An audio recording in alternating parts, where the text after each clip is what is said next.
নাটোরের বাগাতিপাড়ার মাঠে এখন কচুর লতির মৌসুম। সবুজে ঘেরা এই কচুর গাছ থেকে সংগ্রহ করা হয় পুষ্টিকর ও সুস্বাদু কচুর লতি।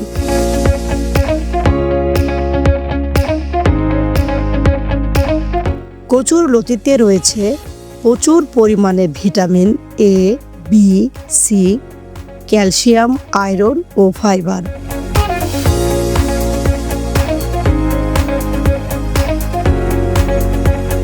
যা শরীরের রোগ প্রতিরোধ ক্ষমতা বাড়ায়, রক্ত স্বল্পতা কমায় এবং হজমে সহায়ক।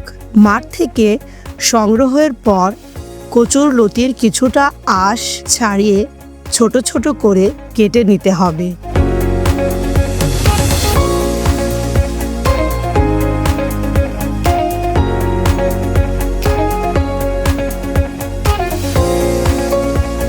তারপর ভালোভাবে পরিষ্কার পানিতে ধুয়ে নিতে হবে।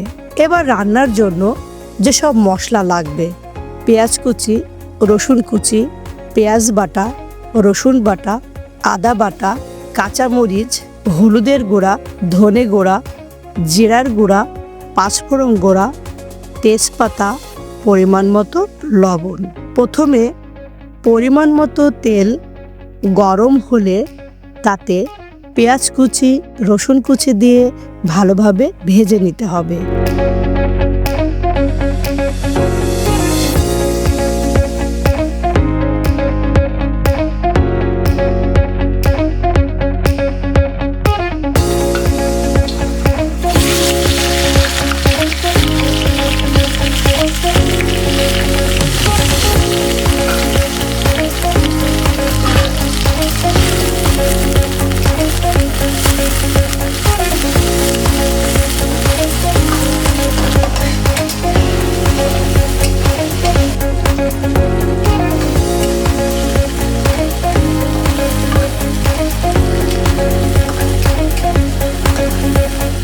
এরপর একে একে পেঁয়াজ বাটা, রসুন বাটা, আদা বাটা, তেজপাতা, কাঁচামরিচ, হলুদ গুঁড়া, ধনে গুঁড়া, জিরার গুঁড়া, পাঁচফোড়ন গুঁড়া এবং লবণ দিয়ে ভালোভাবে কষিয়ে নিতে হবে।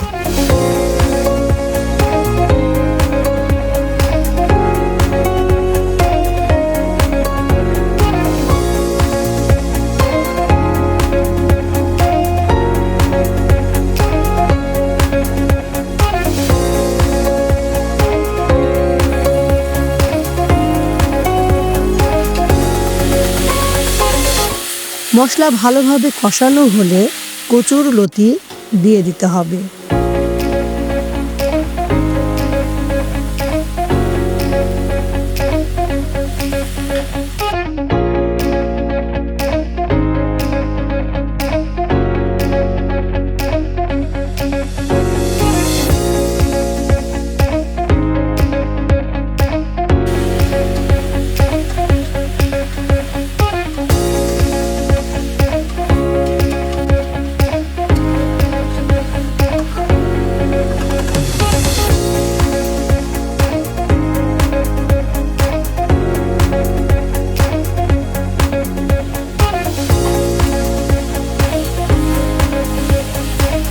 অল্প পানি দিয়ে লতিকে কষিয়ে নিতে হবে।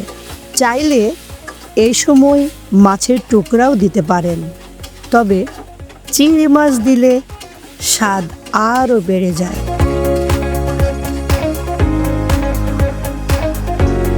সবশেষে পরিমাণ মতো ঝোল রেখে কিছুক্ষণ রান্না করলেই তৈরি হয়ে যাবে বাগাতিপাড়ার ঐতিহ্যবাহী কচুর লতির তরকারি। ভাতের সাথে খেতে এর তুলনা নেই। এই ছিল কচুর লতির পুষ্টি, সংগ্রহ আর রান্নার সহজ উপায়। গ্রামীণ রান্নার এই স্বাদ ভুলতে পারবেন না কখনো।